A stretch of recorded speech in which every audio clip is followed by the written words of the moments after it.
So not too long ago, I talked about a subject of cars I wanted to see released in HO scale, and Rapido showed off some more stuff, so now I kind of have to talk about this again. So in terms of this, they actually made their own old scheme tri-row full width cabs. They made 508 and 511, but as I probably said, I would have wanted some new scheme ones. But of course, that could go in several directions.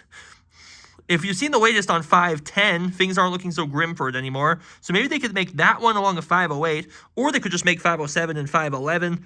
But of course, intentionally make the door stripes frowning like they are IRL. Or they could do actually Go Transit scheme full of cabs and make, I guess, 509 and 510. What's funny is that there's not a single existing photograph of 509 in Go Transit paint before they wrapped it. And they made more TRE. They made 1004 and 1006 from that batch. They already made 1007 and 1009, so that pretty much just leaves 1005 and 1008 as the Squidward looking out window. But of course, there is also 1002 and 1003, which they could make to go with them, as those are a group of two.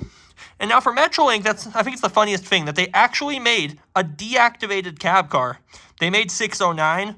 Although of the newest scheme ones, I would have liked 617 because that was the one that was involved in Chatsworth. 615 was in the other scheme before that, so maybe they could consider a deactivated 615 if they did that color. But then in terms of other stuff, they're making North Star, and they're making 602 and 606. I guess 601 and 606 could have been ideal since those are the ones going to TRE.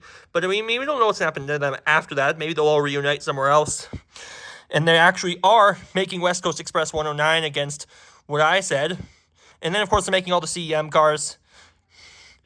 But, I mean, the most important thing is they're actually making Sunrail finally, which I was hoping for. They showed 2004, and I think in another thing they showed 2009.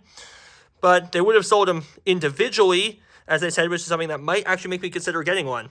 Of course, if I had to pick two numbers to make, I would have, of course, chosen 2006 because, that's the one that actually has the good horn. And I guess, for shits and giggles, they could make 2008 because of how infamous that one is. But that's my update on that. I like to throw in my 2 cents, even if I have no affiliation with Rapido or whoever. And just maybe, I'll consider finally getting that Sunrail unit.